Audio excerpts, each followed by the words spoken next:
안녕하세요. 세상에 영원한 비밀은 없다고 하죠. 언젠가 진실은 드러나게 되어 있다는 말, 저는 솔직히 그리 믿지 않았습니다. 그렇지 않다면 이 사회가 이렇게까지 힘들진 않았을 것 같거든요. 하지만 저는 이 말을 얼마 전 정말 실감을 하게 되었고, 그로 인해서 오랜 시간 마음에 묵혀두었던 누군가를 미워하는 마음, 원망했던 마음이 시원하게 해결될 수 있었습니다. 대신 그 진실을 묵혀두었던 사람에게는 아주 제대로 된 응징을 해주었는데요. 지금부터 그 이야기를 전해드리도록 하겠습니다. 저와 제 여동생 둘은 어릴 때 겪은 아픔이 있어요. 우리 삼남매 중 제가 18살 때, 그리고 제 여동생들은 한참 어릴 때 부모님은 이혼을 하셨습니다. 생각지도 못했던 이별이었죠. 이혼을 하면서 어머니는 도망치듯 미국으로 떠나버렸고, 아버지 역시도 우릴 위해 돈을 벌겠다고 지방에서 서울로 혼자 올라가 버리셨어요. 그 덕에 우리는 거의 생이별을 당한 거나 마찬가지였습니다. 그 이후로 할머니 손에 자랐어요. 저는 18살의 나이였음에도 불구하고 매일 밤 부모님이 보고 싶더라고요. 하지만 한쪽 마음으로는 그리워하고 보고 싶어 하면서도 또 다른 한쪽 마음엔 어머니에 대한 미움이 상당히 컸습니다. 그리고 그 미워하는 마음이 그립고 보고 싶어 하는 마음을 다 집어 삼킬 만큼 컸어요. 왜냐하면 부모님이 이혼하시게 된 이유는 바로 저희 어머니가 외도를 했기 때문이었죠. 어머니가 아버지와 이혼하고 나서 도망가듯 미국으로 떠나던 날, 우리 삼남매는 어머니를 붙잡고 매달렸습니다. 엄마, 어디가? 어디 가요? 우리 두고 어디 가는 건데? 가지 마. 아빠랑 이혼 안 하면 안 돼요? 네? 이혼하지 마요. 제발 우리랑 같이 살아줘요. 어머니는 우리가 그렇게 매달리면서 가지 말라고 해도 매정하게 떠나버렸습니다. 그렇게 어머니는 우리를 버리고 가버리셨어요. 근데 어머니가 떠나시고 나서 할머니가 그러더군요. 얘들아, 니네 엄마 이제 찾지 마라. 니들이 엄마 아무리 찾아봤자 니네 엄마 이제 안 와. 너네 보러 안 온다고. 니들 엄마 그냥 떠난 거 아니야. 바람나서 남자 만나 지 혼자 호강하겠다고 너네 버리고 너네 아빠 버리고 가버린 거야. 그것도 그냥 간 게 아니라 다른 남자 아이를 가져서 지금 미국으로 건너간 거다. 그러니까 너네 철저하게 배신한 엄마 다신 찾지 마. 저는 너무 충격을 먹었습니다. 아버지조차도 어머니를 욕했기 때문에 우리는 당연히 어머니가 잘못한 줄로만 알고 있었죠. 그래서 그때부터는 우리는 어머니를 철저하게 미워하며 지냈어요. 하지만 그렇다고 해서 아버지도 좋은 건 아니었습니다. 왜냐하면 아버지도 우릴 위해 서울로 떠났다곤 하지만 1년에 설 명절에 한 번 얼굴을 볼까 말까 했었거든요. 하지만 그마저도 집에 와서는 드러누워 한참 잠만 자다가 갈 뿐이었죠. 우리와 추억을 쌓는다는 등 아버지의 몫을 다한다는 등 그런 건 전혀 없었습니다. 그런데도 할머니는 자기 자식이라 아버지가 귀한지 꼭 우리한테 이렇게 떠보듯 물어봤죠. 야, 너희는 니네 아버지 안 보고 싶니? 이 할머니는 가끔 니네 아버지가 너무 보고 싶다. 싫어요. 우리는 엄마도 싫지만 아버지도 싫어요. 아버지가 어머니랑 다를 게 뭐가 있어요? 바람은 안 피웠다 뿐이지 아버지도 결국엔 우리 버리고 혼자서 서울로 가버린 거잖아요. 그게 우리 버린 게 아니면 뭐예요? 그렇다고 나나 동생들 보러 자주 오는 것도 아니고 전 아버지도 미워요. 싫어요.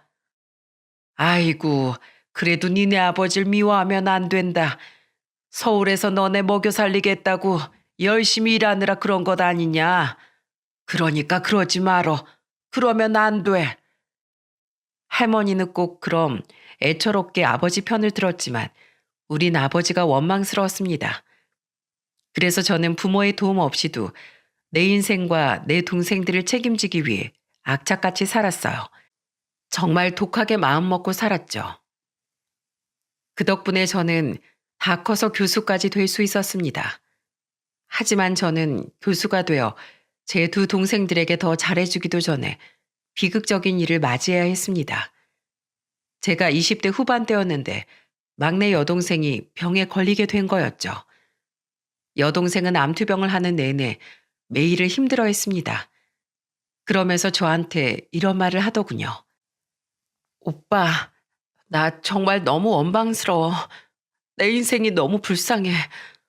어릴 적엔 엄마가 없어서, 아빠가 없어서 그렇게 울면서 살았는데, 이젠 왜 내가 아프기까지 해야 돼? 왜 이젠 내가 죽기까지 해야 돼? 이젠 왜 내가 죽기 싫어 이렇게 매일 울어야 하는 거냐고. 나 하늘이 정말 원망스러워. 엄마가 미워. 아빠도 정말 미워. 근데 너무너무 보고 싶어. 오빠 기억나? 우리 엄마가 맨날 우리 붕어빵 사주겠다고 밖에서 들어올 때마다 붕어빵 품에다가 꼭 껴안고 온 거. 나 엄마가 사주는 붕어빵 하나만 먹으면 소원이 없을 것 같아. 그렇게 믿고 원망스러우면서도 또 그런 추억이 엄마를 너무 그립게 해. 오빠, 나 엄마가 너무 보고 싶어. 죽기 전에 엄마 얼굴 한 번이라도 보고 싶어. 어머니 안 오는 거 알잖아. 내가 너한테 정말 뭐든 다 해주고 싶은데 그것만은 들어줄 수가 없어서 미안해. 그래도 오빠랑 언니가 널 끝까지 지켜줄 거야. 어떻게든 너 살릴 거야. 그러니까 자꾸 그렇게 슬퍼하지 마. 오빠랑 언니 마음 아파. 저는 동생에게 말은 이렇게 했지만 막상 해줄 수 있는 게 없어서 마음이 너무나 아팠습니다. 근데 그러다가 정말 깜짝 놀랄 만한 일이 제 막내에게는 정말로 기적 같은 일이 일어났어요. 그건 바로 매몰차게 우릴 버리고 떠나갔던 어머니가 돌아왔기 때문이었죠.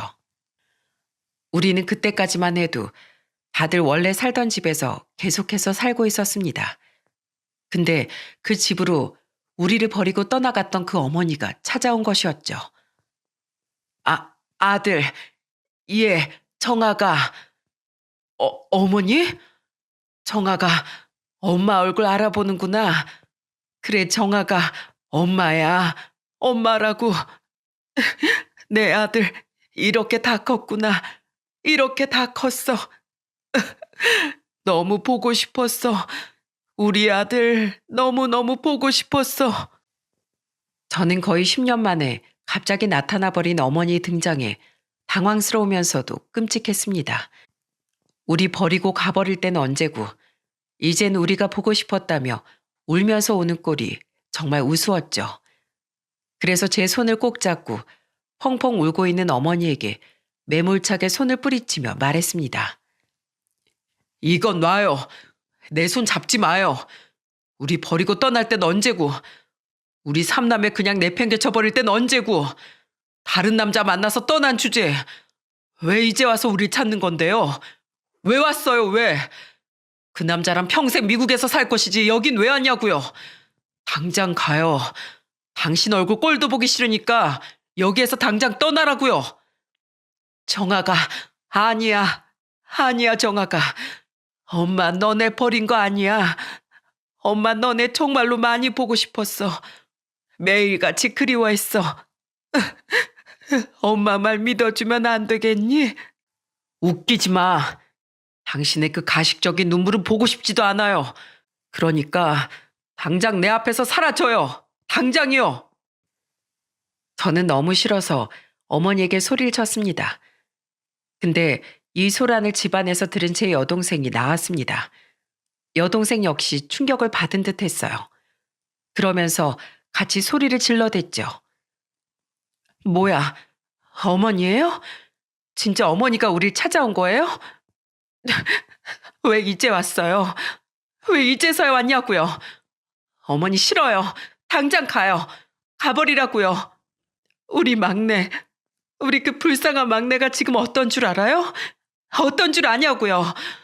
왜 이렇게 늦게 왔어요? 왜? 아니, 애초에 우릴 왜 버렸냐고요. 뭐라고? 무슨 소리야 그게. 막내가 왜? 막내한테 무슨 일 생겼니? 어? 암이에요. 걔 이제 얼마 못 산다고요. 근데 그런 애가 매일같이 하는 말이 뭔 줄 알아요? 어머니가 보고 싶대요. 어머니가 사다 주는 붕어빵 하나만 더 먹으면 소원이 없겠대요. 죽음을 앞두고 있는 애 꿈이 그렇게 소박해요.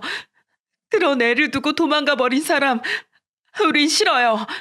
그러니까 당장 가요. 제 여동생은 거의 절규하듯이 소리를 질렀습니다. 하지만 이미 어머니는 그 어떤 소리도 귀에 들리지 않는 듯 했어요. 어머니는 정신 나간 사람처럼 여동생의 병원을 알려달라고 했고, 저와 여동생은 끝까지 알려주지 않고 있었다가 우리 막내 소원이라도 풀어주고 싶어서 겨우 말해주었죠. 그 길로 어머니는 막내 병원으로 갔습니다. 그때가 한참 추운 겨울이었는데 정말로 어머니는 길 가다 말고 붕어빵이 보이자마자 한가득 사서는 어릴 적 우리에게 그랬던 것처럼 품에 꼭 안고는 붕어빵을 사서 병원으로 향했죠. 그러면서 제외한 어머니와 막내는 서로를 부둥켜 안고 펑펑 울었어요. 우리 삼남매 중에 유일하게 어머니를 받아주는 사람이었죠. 다행히 그때 할머니는 밖에 나가고 없을 때였기에 어머니와의 재회도 알지 못했습니다. 우리는 어머니가 다시 우릴 찾아온 것에 대해 말을 할까도 했지만 셋 다 말을 하지 않기로 했어요. 왜냐하면 그동안 우리가 할머니와 지내면서 느낀 건 우리보다도 훨씬 더 할머니가 어머니를 싫어했기 때문이었죠. 할머니는 하루가 멀다 하고 우리 앞에서 어머니 욕을 했습니다. 나쁜 년부터 시작해서 차마 입에 담을 수 없는 욕들을 그 어린 우리들 앞에서 해왔었어요. 그러니 어머니가 우리를 다시 찾아왔다는 이야기를 들으면 분명히 난리가 나고 그런 막내 여동생이 어머니를 보는 게 더 쉽지 않아질 것이기에 우리는 철저하게 비밀로 가지고 있었죠. 다행히도 여동생이 하늘나라로 갈 때까지 할머니와 어머니는 제외하지 못했습니다. 근데 여동생이 죽기 전에 저한테 이런 말을 하더라고요. 오빠, 엄마 너무 미워하지 마. 우리가 모르는 게 너무 많아. 엄마도 불쌍한 사람이야. 나도 몰랐는데 우리 엄마 너무너무 불쌍한 사람이더라. 그러니까 오빠, 앞으로는 엄마 미워하지 말고 지켜줘. 엄마 정말 불쌍한 사람이었어. 지금은 오빠나 언니한테 내가 말할 순 없지만 언젠간 엄마가 직접 말한다고 했어. 그러니까 그때까지 조금만 기다려줘. 그리고 엄마를 지켜줘. 엄마랑 쭉 같이 있어줘. 나는 엄마랑 함께여서 행복했어. 내 마지막을 엄마랑 같이 보낼 수 있어서 정말로 나 많이 행복했어. 난 엄마가 좋아.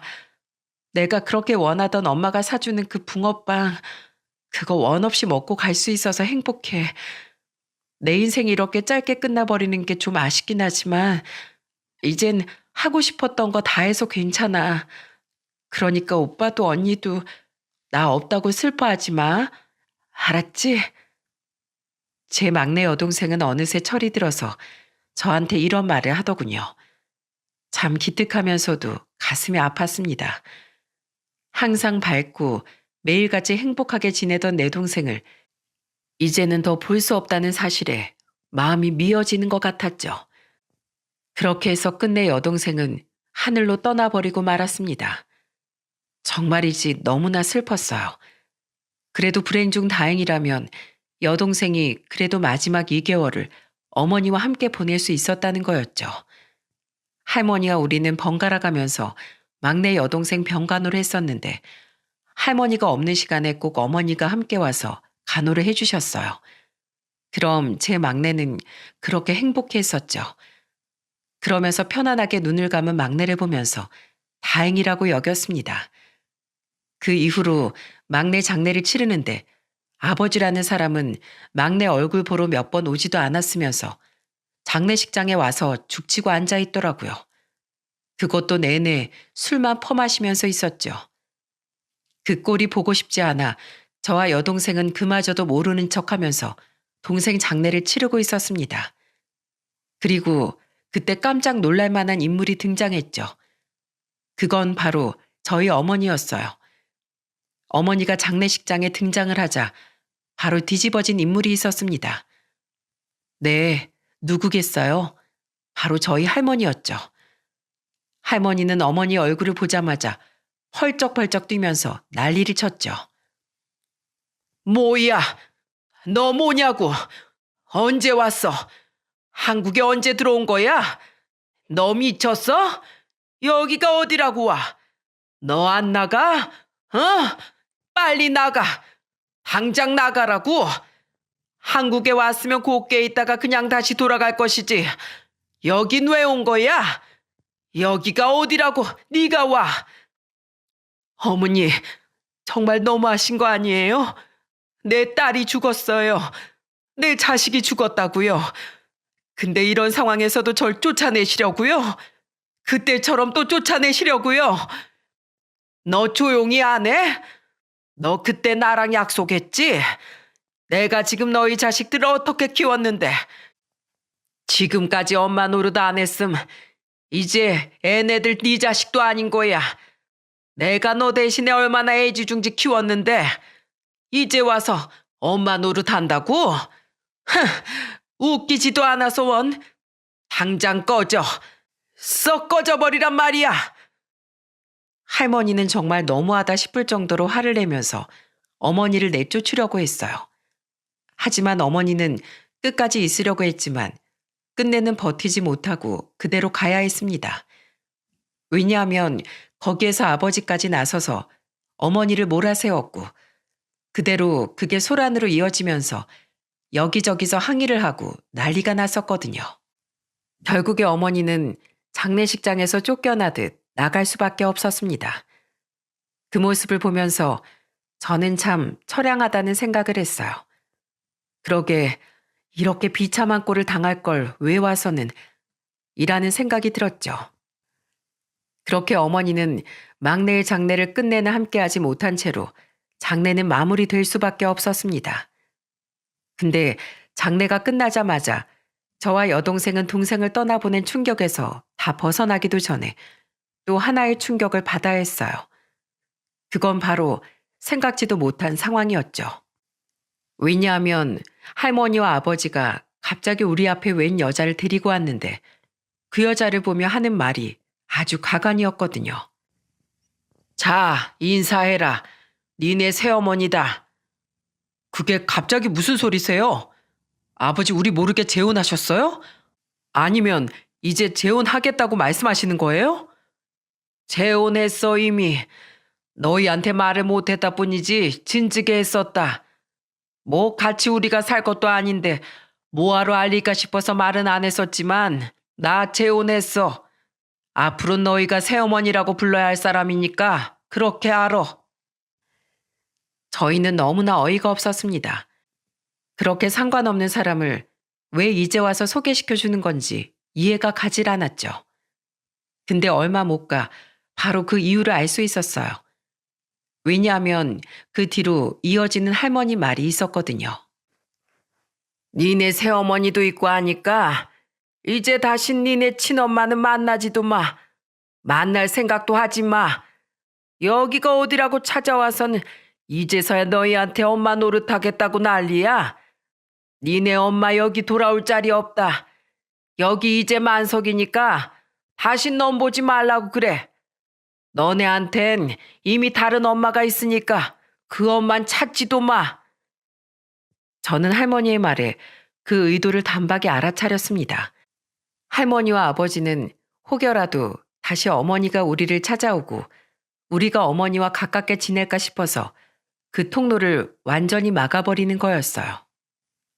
그러니 앞으로 너네가 모셔야 할 어머니는 따로 있으니 그 친어머니는 만나지도 말라는 이야기였죠. 정말이지 어이가 없었습니다. 왜 그렇게 우리에게 끝까지 이기적인 건지 이해가 되질 않았죠. 새어머니라는 존재 자체도 이해가 안 되고 싫었지만 어차피 이혼부터 우리 의견은 안중에도 없었던 사람들이었기에 이번에도 역시나 또 똑같이 저러는구나 싶어서 냅뒀어요. 어차피 저 역시도 친어머니에 대한 그리움도 없어진 지 오래였고 막내 여동생도 떠나간 마당에 더는 받아줄 생각도 없었기 때문에 그냥 무시하고 있었죠. 그렇게 또 몇 년이 흘렀습니다. 그 사이에 참 끈질기게도 친어머니에게선 연락이 많이 왔었어요. 하지만 저는 끝까지 그 사람을 받아주지 않았지만 이제는 제 밑에 여동생이 할머니 몰래 연락을 주고받는 듯 하더라고요. 하지만 제 여동생도 한창 어머니의 사랑이 필요할 나이에 헤어진 거라 그 그리움이 얼마나 컸을지 알고 있었기에 그냥 뒀습니다. 다만 저만 어머니와 왕래를 하지 않을 뿐이었죠. 그 이후에 저는 교수가 되었고 결혼을 하게 되었어요.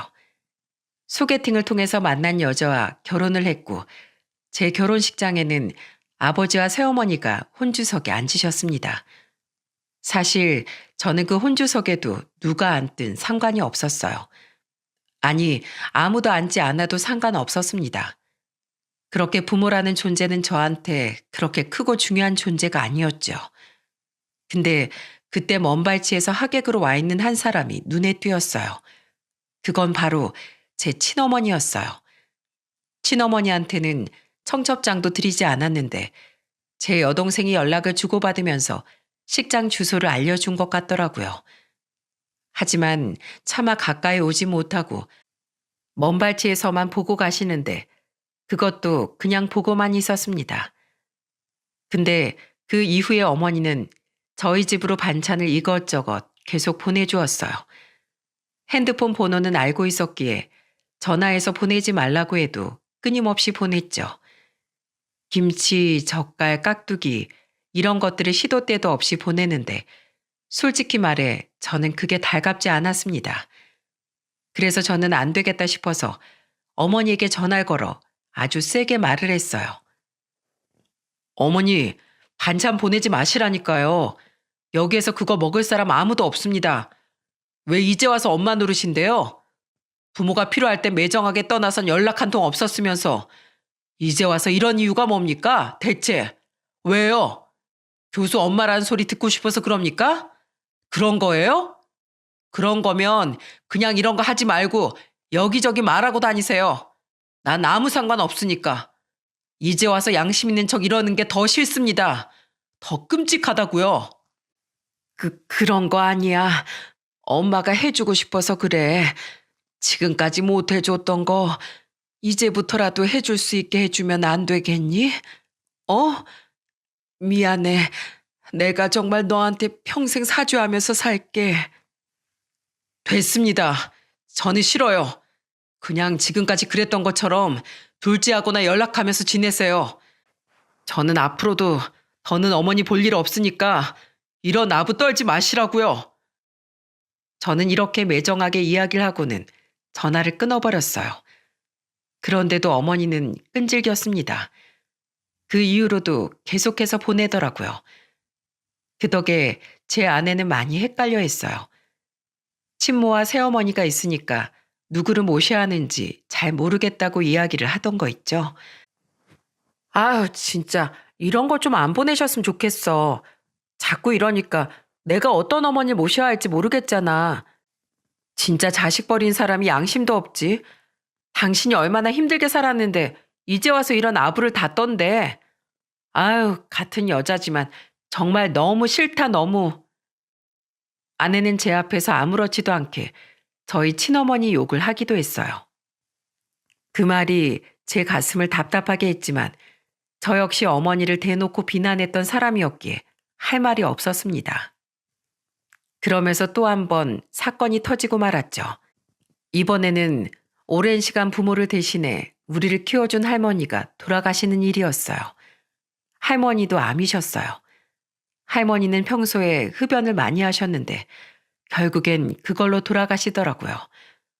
할머니 역시도 미운 점이 많았지만 그래도 할머니만큼은 우리 앞에서 어머니를 욕하고 자기 아들만 감싸는 분이었을지언정 우리에게만큼은 좋은 분이셨습니다. 자기 손주들을 끔찍하게 여기고 애지중지하면서 키워주셨죠. 그래서 할머니의 죽음이 우리에게는 너무나도 슬프게 다가왔어요. 그래서 둘째도 마찬가지였는지 많이 울더라고요. 근데 거기에서 우리는 어이없는 광경을 목격해야만 했죠. 그건 바로 새어머니의 태도였습니다. 새어머니는 처음부터 그랬지만 정말이지 정이 가질 않았어요. 끼리끼리 논다는 말이 딱 그 말이었을까요? 아버지는 처음부터 좀 껄렁하신 분이셨는데 어떻게 다시 만나 결혼한 분도 그런 사람을 만났는지 새어머니는 할머니 장례 내내 그냥 빈둥빈둥 놀기만 할 뿐이었어요. 심지어는 매니큐어를 바르고 있길래 그때는 아버지가 못 참고 한마디 하시더라고요. 당신 미쳤어? 여기에서 지금 손톱칠이나 하고 자빠져 있어? 미친 거야 뭐야? 당장 가지고 나가, 당장. 뭐야, 왜 이래? 아내 어머니도 아니고 평생 뭐 정부치고 산 분도 아닌데 뭘 그렇게 극성이야? 뭐라고? 이 사람이 진짜 미쳤나? 그래도 내 어머니야. 내 어머니라고. 당신이 얼굴 몇 번 본 적 없었어도 시어머니로 모시고 살았으면 예의는 차려야 할 거 아니야. 그렇게 싫으면 차라리 가. 집에나 가 있으라고. 아버지는 결국에는 새어머니를 장례식장에서 내쫓아 버리셨습니다. 그 모습을 보면서 속으로 통쾌하더라고요. 어떻게 저런 개념 없는 여자랑 재혼을 했는지 이해가 되질 않았습니다. 그리고 이놈의 집구석은 어떻게 장례 때마다 이 소란을 겪어야 하는지도 이해가 되지 않았죠. 그러면서 나는 반드시 이렇게는 살지 말자라는 다짐을 또 하고 또 하며 할머니의 장례를 치러드렸어요. 할머니를 잘 보내드린 이후에 이제는 또 편안하게 잘 지내고 있었습니다. 아버지라는 사람은 또 서울로 가서는 그 새어머니와 지내고 있었고 저와 제 여동생은 지방에서 여전히 가까이 살면서 우애를 다지며 지내고 있었죠. 여동생도 결혼을 했는데 그때 여동생은 자기는 가족이라면 끔찍하다며 아예 결혼식도 제대로 하지 않고 그냥 저희 부부와 사돈 부모님만 모셔서 식사를 하고는 조용히 식을 치렀습니다. 그것도 감사한 게 결혼식을 아예 올렸으면 하셨을 텐데 그걸 다 이해해준 사돈분들께도 감사하더라고요. 그렇게 조금씩 제 인생에도 안정이 찾아오는 듯 했습니다. 근데 그 이후에 정말 제 인생에 결정적인 사건이 일어났고 그 일로 인해서 저는 너무나 폭풍 같은 시간을 보내야만 했어요. 그날도 평범한 날이었습니다. 여전히 어머니는 우리 집으로 택배를 보내고 있었죠. 저는 거의 포기를 했어요. 아무리 쓴소리를 하고 아무리 방어막을 쳐도 뚫고 들어오는 어머니를 당해낼 수가 없더라고요. 그래서 그냥 놔뒀더니 역시나 아내도 마찬가지더군요. 그 반찬을 보내주면 우리는 다 먹을 수도 없었기 때문에 버리는 게 태반이었는데도 꾸준히 오는 반찬을 아내는 항상 그때그때 처리를 했습니다. 근데 그것도 아내는 이제 힘들고 지겨웠는지 이번엔 뜯어보지도 않고 버렸던 모양이더라고요. 근데 어느 날은 경비 아저씨가 저희 집에 택배 하나를 가지고 오셨죠. 그리고 그 택배의 정체를 보고 저는 깜짝 놀랄 수밖에 없었습니다. 그 택배의 정체는 어느 날 또 집으로 어머니가 보낸 것이 왔는데 아내는 또 반찬이나 쓸데없는 걸 보낸 줄 알고 뜯어보지도 않고 버려버린 거였어요. 근데 그걸 경비원 아저씨가 분리수거 점검을 하다가 발견해 택배 상자에 그대로 붙어있는 송장 주소를 보고는 저희 집으로 가지고 온 거였죠. 903호 택배입니다. 이거 이렇게 뜯지도 않고 버리시면 곤란합니다. 이대로 버리지 말고 내용물이라도 확인하고 분리수거 제대로 해서 버리세요. 저는 그걸 받자마자 한숨부터 나더라고요. 그렇게 보내지 말라고 하는데도 계속해서 보내셔서 왜 사람을 귀찮게 하는지 정말 이제는 화가 나더라고요. 하지만 얼마 못 가 그 택배 상자를 뜯어본 저는 곧바로 오열을 할 수밖에 없었습니다.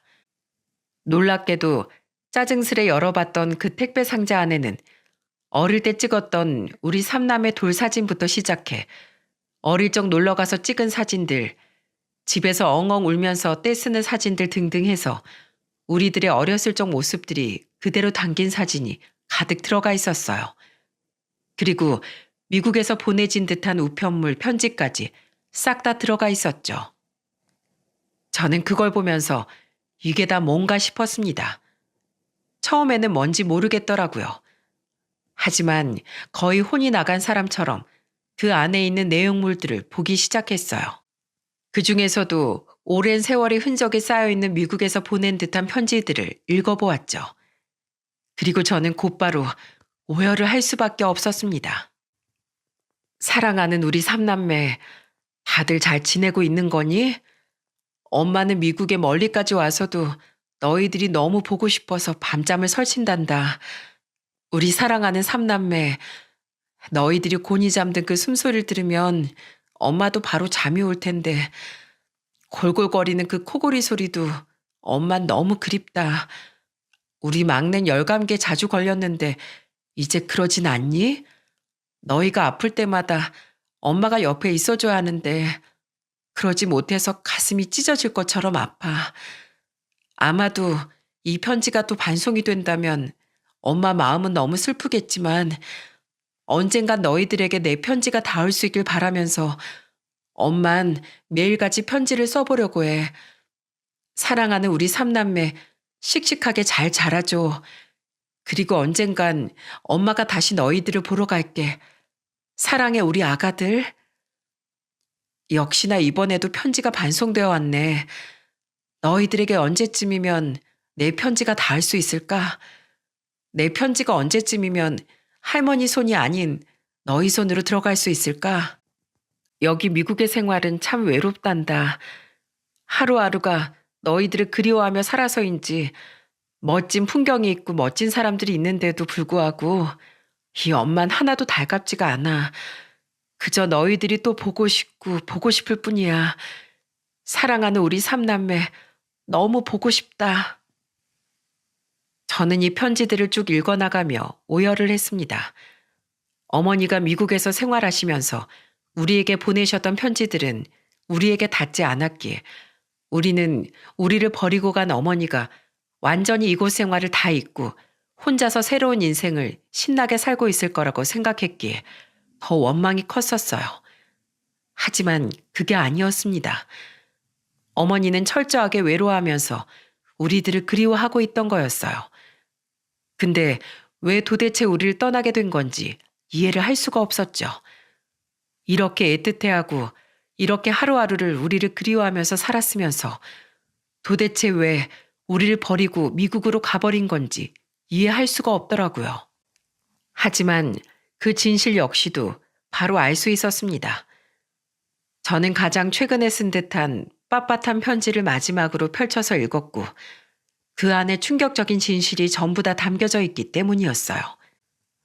아들, 잘 봐라. 지금부터 엄마가 하는 말 잘 봐줘. 잘 읽어줘. 내가 언젠간 네가 내 얼굴을 제대로 봐줄 때, 날 다시 엄마로 받아줄 때 얼굴을 마주보고서 모든 진실을 말해주고 싶었지만 그러기엔 시간이 너무 오래 걸릴 것 같아서 이렇게 글로 용기를 내어본다. 아들아, 네가 오해하고 있는 게 있어. 그것도 아주 단단히 오해하고 있는 게 있는데 엄만 너희들을 버린 게 아니야. 너희를 떠나버린 게 아니었다. 쫓겨난 거야. 너희들 할머니한테 그리고 너희들 아빠한테. 실은 우리가 이혼하던 시기에 너희 아버지가 바람이 났었어. 지금 같이 살고 있는 그 여자 있지? 그 여자가 바로 그때 당시 너희 아버지랑 바람 났던 여자다. 어느 날 다짜고짜 헤어지자고 하더니 거부하는 날 향해 하는 말이 그 여자가 임신을 했다는 소리였어. 너희들 말고도 또 다른 아이가 다른 여자를 통해 생겨나게 된 거지. 비참했다. 여자로서 비참했어. 살고 싶지도 않았어. 하지만 이혼할 수가 없었다. 나한테 너희들이 있으니까. 난 너희들에게 상처를 줄 수 없었으니까. 저는 여기까지 보고 경악을 할 수밖에 없었어요. 왜냐하면 지금까지 할머니와 아버지가 말한 바로는 바람핀 사람은 어머니였고 어머니가 다른 사람의 아이를 가지게 되어 이혼을 일방적으로 선언하고 떠난 거였거든요.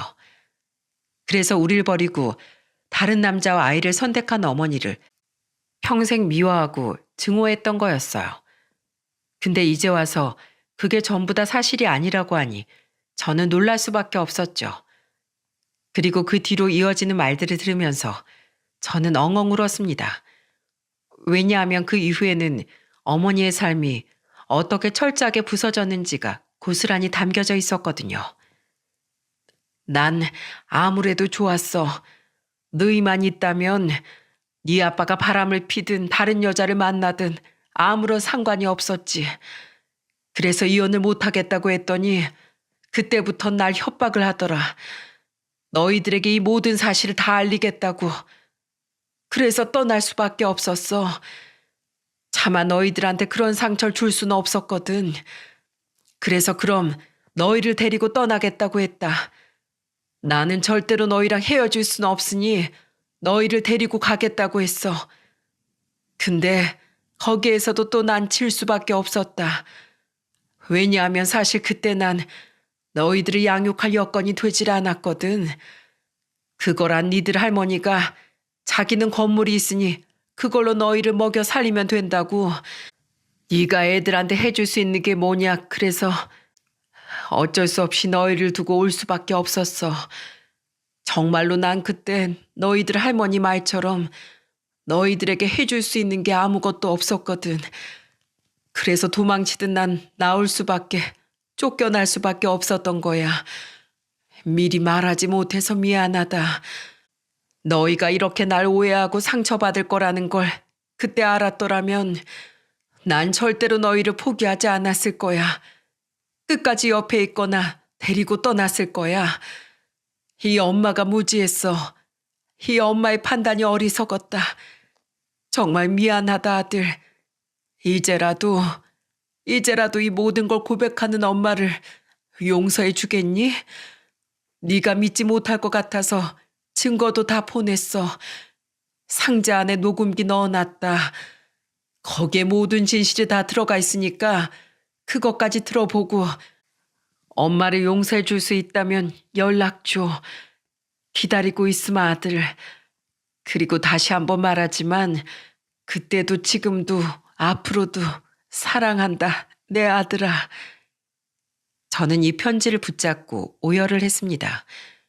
도대체 우리 때문에 어떤 희생을 한 건지, 우리 때문에 어떤 아픔을 겪은 건지 가늠조차 되지 않았죠. 저는 이 모든 진실을 알게 되면서 내가 알고 있는 게 다 사실이 아니었다는 것이 도무지 믿기지가 않았어요. 눈에선 눈물이 흐르고 불쌍한 어머니로 인해 가슴이 아팠지만 한켠으론 몇십 년을 그런 줄로만 알고 있던 진실이 아니라고 하니 실감이 나질 않았죠. 그래서 어머니가 말씀하신 녹음기를 바로 찾아 들어봤어요. 그리고 그제서야 그 안에서 들려오는 목소리와 내용들로 인해 저는 모든 것을 다 실감을 했고 그때부터는 분노로 제 속이 뒤집어지기 시작했습니다. 녹음기 안에서 들려온 목소리는 할머니였어요. 녹음기 안에서 할머니의 목소리는 표독스럽게 그지없었죠. 나가서 제발 그냥 네 인생 살아. 내 아들 앞길 더 망치지 말란 말이야. 그 여자 이제 곧 애도 나올 건데 도대체 그렇게까지 해가지고 네가 여기 붙어 있을 이유가 뭐야? 그러니까 제발 그냥 가버려. 어머님, 안 돼요. 저 애들 버릴 수 없어요. 저 애들만이라도 데리고 가게 해주세요. 네? 저 애들 없으면 못 살아요. 내 손주들이다. 어딜 데리고 가겠다고 들어? 절대로 안 돼. 네가 가진 게 뭐야? 네가 할 수 있는 게 뭐냐고. 애들한테 해줄 수 있는 것도 없으면서 그냥 가. 애들은 내가 키운다. 가진 것도 없는 거지 주제에 애들을 데리고 가겠다고? 기가 막혀서 원. 썩 꺼져. 이제 여기에 네 자리는 없다. 어머니. 처절하게 할머니를 외치는 어머니를 외면하고 할머니는 그대로 밖으로 나간 듯 했습니다. 녹음기 안에서도 어머니가 얼마나 처절한 모습을 하고 있는지가 눈에 보였죠. 하지만 그걸로 끝이 아니었어요. 그 다음 녹음본은 더 기가 막힌 게 들어있었거든요. 여보, 안 돼. 이혼만은 안 돼. 나 애들 포기 못해. 어떻게 나한테서 애들을 빼서 어떻게 그럴 수가 있어. 절대로 안 돼. 나 못해. 포기 못한다고. 당신 잘못이잖아. 다 당신 잘못인 거잖아. 근데 왜 내가 애들이랑 생이별을 해야 하는데 내가 왜. 아, 왜 이래? 구질구질하게 진짜. 그러니까 누가 그렇게 여자 같지도 않으래? 애 셋 낳은 게 뭐 그렇게 별난 일이라고. 애들은 어머니가 절대로 못 뺏긴다니까 그냥 조용히 닥치고 나가. 당신이 뭘 할 수 있는데? 어머니 말대로 뭐 애들 키울 능력이나 돼? 아무것도 없으면서. 가진 거 쥐뿔도 없는 사람아. 더 구질구질하게 매달리지 말고 그냥 넌 네 몸뚱이라도 챙겨. 네가 밖에 나가서 애들 데리고 키우면 할 수 있는 게 뭐가 있겠냐? 그 몸뚱아리 함부로 하는 것밖에 더 있겠어? 근데 내가 보기엔 그것도 어렵겠다. 뭐 여자라고 매력이 있어야지 말이야. 그냥 넌 네 주제 파악이나 하고 꺼져. 당신이 어떻게 이래? 어떻게 나한테 이럴 수가 있어? 아, 뭐? 그냥 네 팔자련이 생각해라. 넌 그냥 그렇게 살아야 할 팔자인 거야. 알아들어? 이제 꺼져. 네 얼굴 보기 구역질 나니까. 어머니는 그렇게 철저하게 아버지와 할머니에게 버림받은 거였습니다. 저는 여기까지 듣고 정말 눈물이 철철 흘렀어요. 그동안 정반대로 알고 살아온 어머니를 원망하고 미워하며 살았던 그 세월이 미친 듯이 후회가 되었죠. 그래서 전 지금까지 어머니를 철저하게 버리고 우리 남매의 지금까지 인생을 어머니에 대한 원망으로 가득 차 살게 했던 아버지에게 철저하게 복수하기로 했어요. 다시는 그 인간의 얼굴을 보지 않을 작정이었죠. 그래서 곧바로 찾아갔어요. 아버지가 있는 곳으로 가자마자 저는 그 발 밑에 녹음기를 던지며 말했습니다. 나쁜 인간 같으니라고. 당신이 어떻게 그래? 당신이 그러고도 아버지야? 어? 우리 아버지라고 할 수 있어? 다시는 우리 찾을 생각하지 마. 그리고 철저하게 어머니를 버리고 아프게 한 대가, 우리한테서 평생 어머니를 뺏은 대가, 언젠가는 철저하게 되돌아갈 거야. 어떻게든 다 되돌려 받을 거라고 당신이. 뭐야? 이 자식이 다짜고짜 와서 하는 소리가 뭔 말이야? 내가 하는 말이 뭔지 모르겠어? 어디 한번 그럼 내가 그 밑에 던져준 녹음기 한번 들어봐. 그럼 내가 무슨 말 하는지 알 테니까. 앞으로 다신 나랑 내 동생 찾지 마. 우리한테 아버지는 없어. 우린 지금까지 인생에 아버지란 존재가 없는 사람들이니까 다신 찾지 말라고. 당신이 바람핀 거였잖아. 당신이 어머니랑 우릴 먼저 버린 거였잖아. 그런데도 뻔뻔하게 당신 인간도 아니야. 사람도 아니라고. 아, 난 또 무슨 소리라고.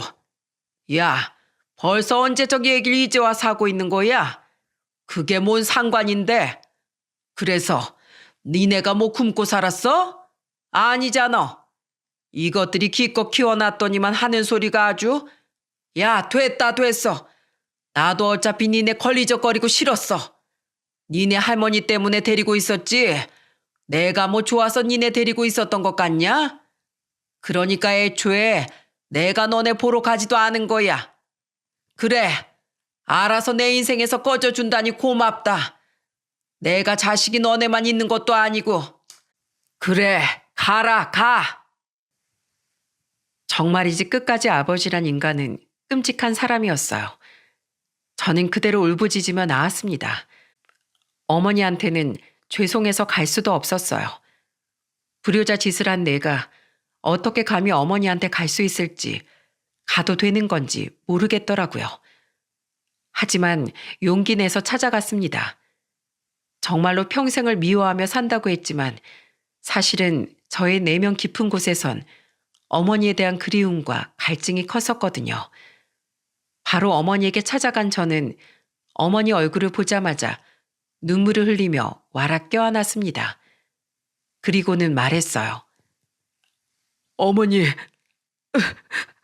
어머니, 죄송합니다. 제가 죄송했습니다. 어리석었어요.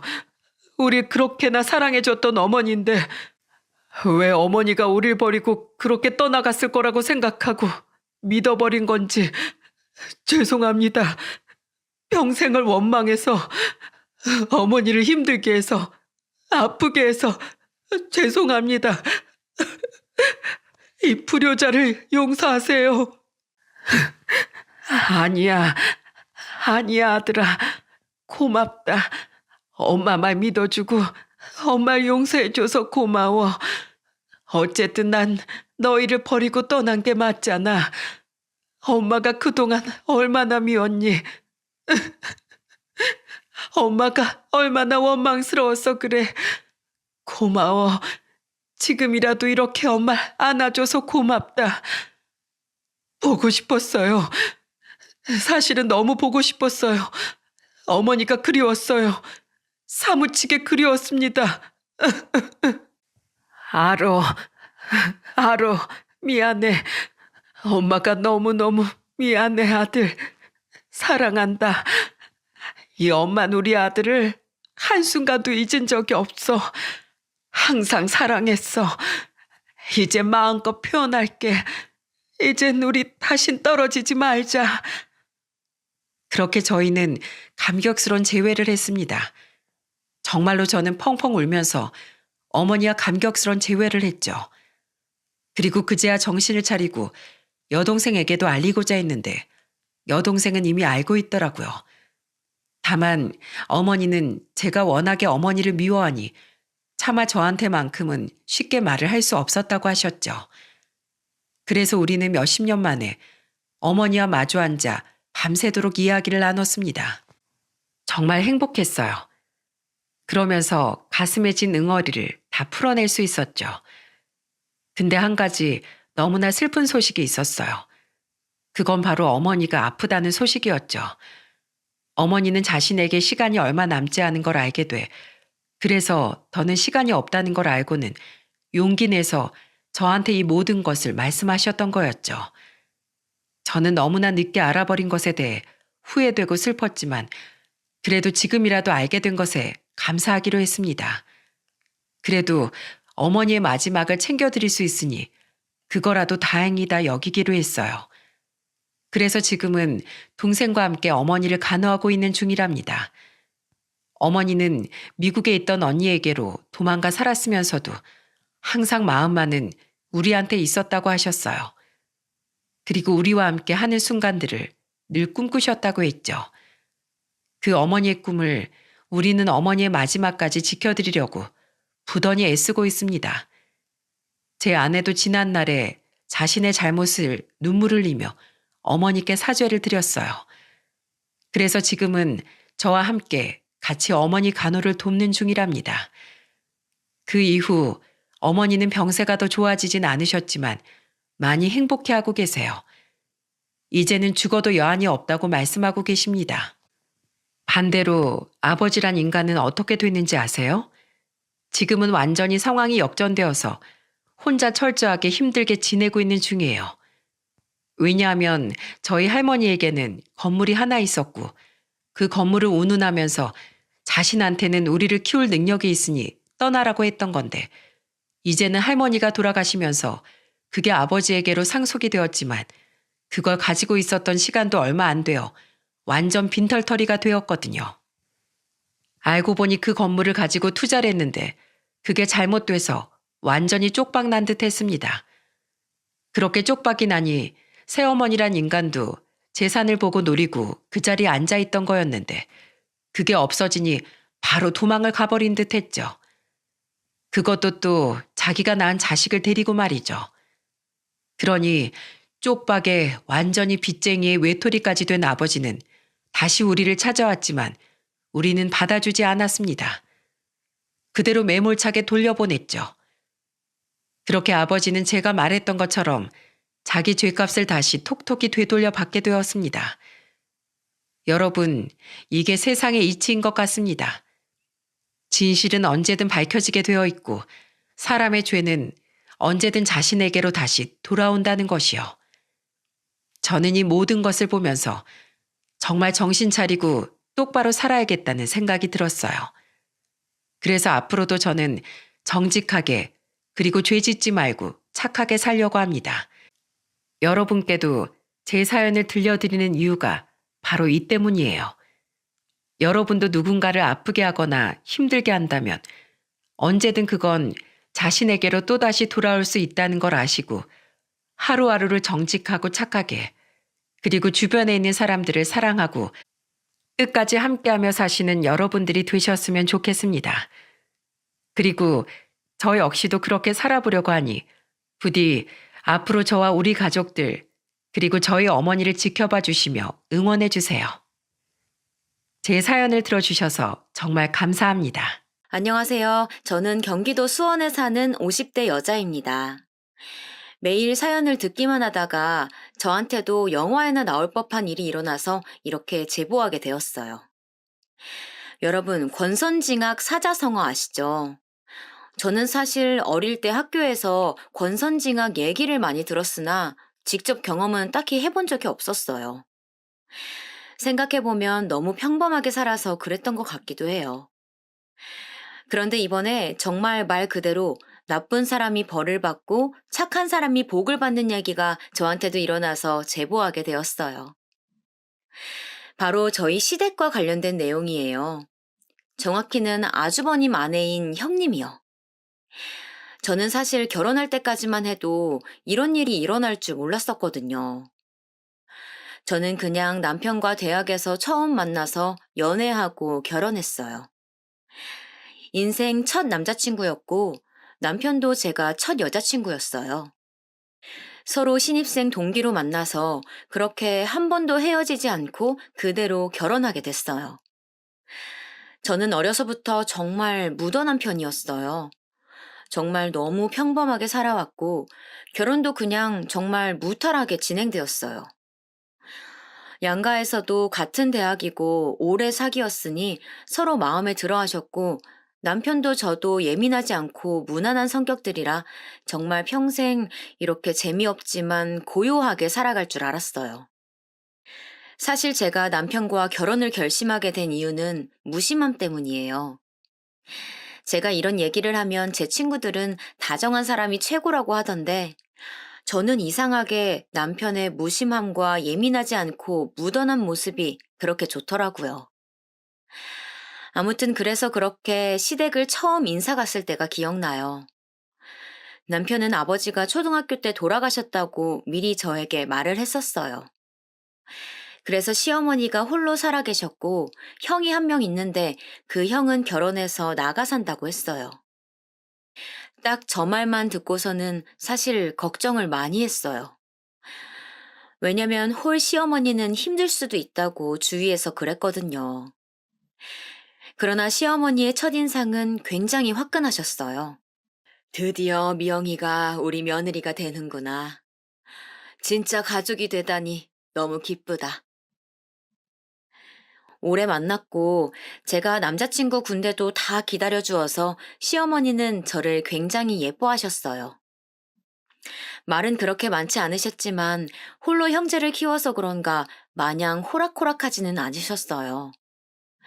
알고 보니 시어머니는 지방에서 혼자 큰 식당을 운영하고 계셨어요. 남편이 초등학교 다닐 때는 그냥 작게 동네에서 하는 백반집이었대요. 그런데 워낙 성격도 좋으시고 음식 맛도 좋으니까 가게가 점점 커져서 지금은 정말 큰 식당을 하고 계셨어요. 그 동네 사람이면 이름만 들어도 아는 그런 유명한 지역 맛집이요. 옆 지역에서도 놀러 오면 꼭 들르는 그런 큰 식당이었어요. 방송에도 몇 번 나와서 웨이팅까지 해서 먹는 그런 식당이랍니다. 사실 이 얘기를 했을 때 제가 친언니가 있는데 언니가 걱정을 많이 했어요. 식당을 하는 홀 어머니면 제가 수시로 찾아가서 식당 일을 도와줘야 하는 거 아니냐고 그랬었거든요. 하지만 시어머니는 저에게 단 한 번도 도와달라고 하지 않으셨어요. 애초에 제가 가서 도와주지 않아도 직원들이 워낙 많으니 제가 가지 않아도 됐었고요. 생각보다 많이 큰 식당이었어요. 저는 오히려 어머님 식당이 너무 커서 놀랐던 기억도 나요. 남자친구가 전혀 티를 내지 않아서 몰랐었어요. 남편의 형은 성격이 남편과 비슷했어요. 무난했다는 말이에요. 형제가 둘 다 예민하지 않고 말도 많지 않았어요. 그리고 아주버님은 매우 바쁘셨죠. 그래서 잘 볼 수가 없었어요. 이렇게 무난한 성격들 덕분에 시어머니는 홀로 형제를 키우면서 엄청나게 힘든 일은 없었다고 하더라고요. 그리고 뒤에서도 말하겠지만 사실 시어머니는 정말 최고랍니다. 제가 다른 복은 없어도 시어머니 복은 정말 많아요. 단순히 재력만 좋으셨던 게 아니고 성격도 정말 좋으셨어요. 이건 뒤에 가서 더 자세히 말씀드릴게요. 그런데 제가 시댁에 가서 제일 놀랐던 게 뭔지 아세요? 시어머니도 형도 남편도 평범했는데 형님, 그러니까 남편 형의 아내가 정말 놀라웠어요. 왜냐면 정말 제가 이제까지 봤던 사람 중에 제일 밝았어요. 저를 보자마자 어머, 동서될 분이세요? 정말 반가워요. 얼마나 제가 기다렸는지 몰라요. 하시면서 반겨주셨어요. 사실 이미 결혼한 친구들이 저한테 고부 관계보다 더 스트레스 받는 게 같은 며느리 관계라고 했었거든요. 그리고 언니도 저한테 형님이 이미 있다고 하니까 걱정했었어요. 제 성격에 당하고 살 수도 있다고 무슨 일 일어나면 자기한테 말하라고 했었죠. 그런데 저를 처음 보자마자 저렇게 반겨주셔서 저는 너무 행복했어요.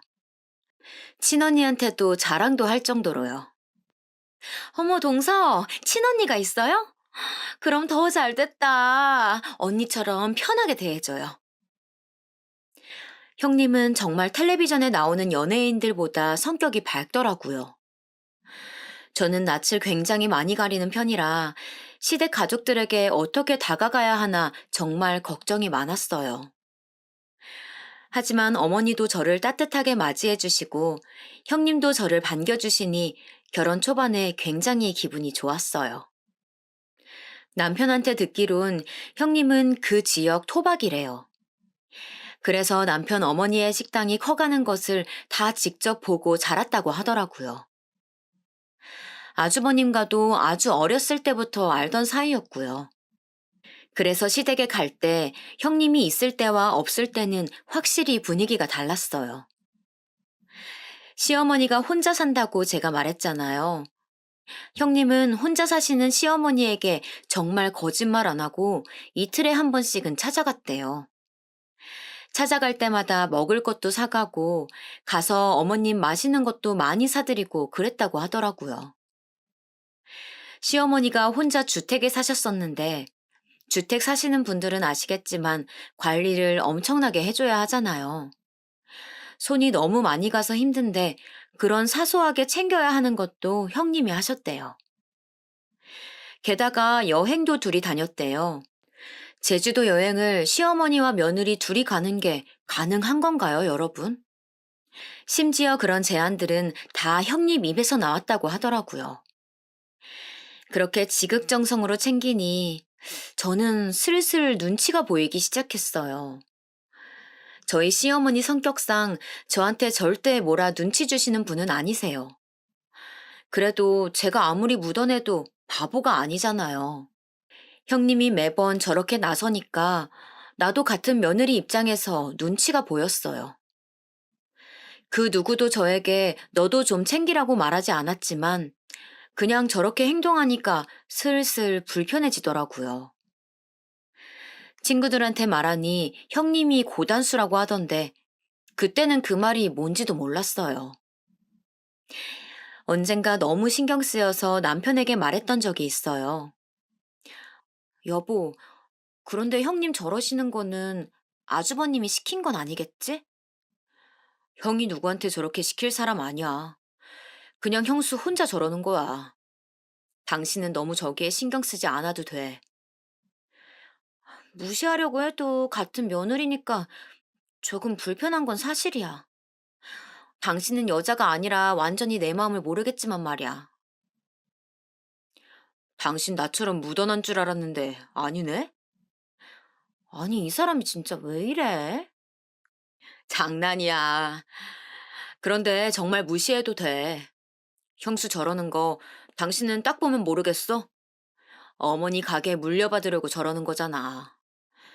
식당이 가면 갈수록 더 유명해지고 있잖아. 그거 노리고 저러는 거야.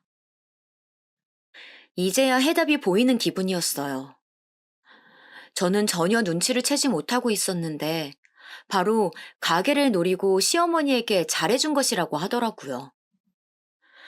남편 말이 사실인지 아닌지는 모르겠으나, 일단 얘기를 듣고 보니 그럴 수 있는 이야기더라고요. 사실 시어머니는 식당이 커서 요리를 하거나 서빙을 하시지는 않아요. 이미 직원들이 수십 명은 근무 중이라 정말 딱 계산만 하시거나 혹은 오픈 때랑 마감 때만 나가세요. 만약 형님이 가게를 이어간다면 고생은 안 하고 편하게 돈만 만질 수 있게 되는 거죠. 이미 다 키워놓은 가게니까요. 그리고 정말 날이 갈수록 커져서 다른 지역에서도 분점을 내자고 계속 식당에 찾아오곤 했어요. 이렇게 큰 식당을 물려받게 된다면 정말 말 그대로 돈다발 위에 앉게 되는 상황이었어요.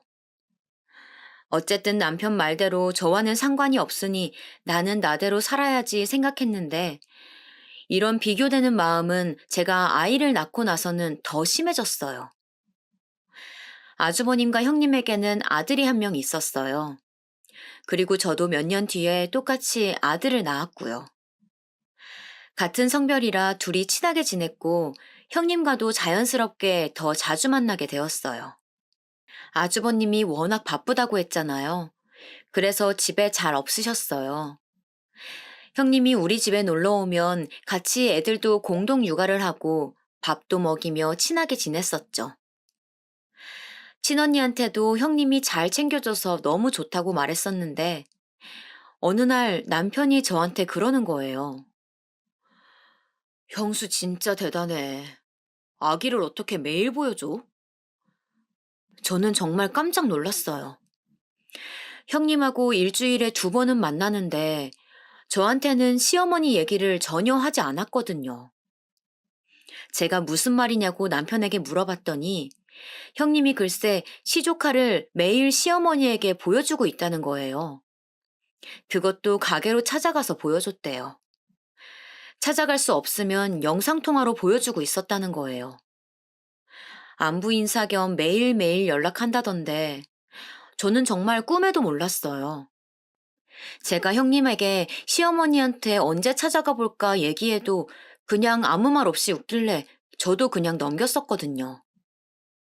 저한테는 그래놓고 뒤로는 매일 시어머니를 찾아가고 있었다니 조금 배신감도 들더라고요. 시어머니는 저에게 싫은 소리를 하시는 분이 아니니까 전혀 몰랐었죠. 오히려 시어머니는 저에게 임신했을 때부터 정말 많이 챙겨주셨어요. 몸에 좋다는 온갖 귀한 음식들도 사주시고 용돈도 많이 주셨어요. 심지어 제가 부담스럽게 느낄까봐 다 남편을 통해서 전해주셨죠. 오죽하면 제가 친정 엄마께 시어머니 자랑도 했어요. 친언니에게도 나 다른 건 몰라도 시어머니 복 하나는 타고났다고 했을 정도로요. 제 친언니도 인정할 정도였어요. 시어머니는 신기할 정도로 알아서 필요한 것 때가 되면 다 챙겨주셨거든요. 저는 정말 시어머니가 저렇게 행동해 주시니까 너무 감사하면서도 또 죄송스러웠어요. 그러면서 아무리 시어머니가 묻어나시더라도 저렇게 형님처럼 지극정성으로 대하는 것과 아닌 것은 당연히 차이가 날 수밖에 없다고 생각했어요. 신혼 때 비교됐던 마음이 훨씬 커지게 되었죠. 그래도 형님이 혼자 저러는 걸 누가 말리겠어요. 그냥 사람 자체가 챙기는 거 좋아하나 보다 이렇게 생각하며 좋게 생각하려고 노력했죠. 이 뒤로 종종 잊을만 하면 형님은 저랑 비교되는 행동을 했어요. 아무리 제가 좋게 생각해 보려고 노력해 봐도 형님이 저렇게 나오시니 자꾸 마음이 속상하더라고요. 자꾸 제가 부족하게끔 보이더라고요. 저도 나름 노력한다고 하는데 형님에 비하면 보잘것 없어서 그게 속상했어요.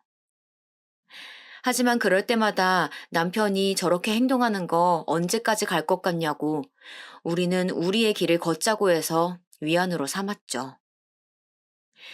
형님은 저를 대놓고 미워하거나 견제하거나 그러진 않았어요.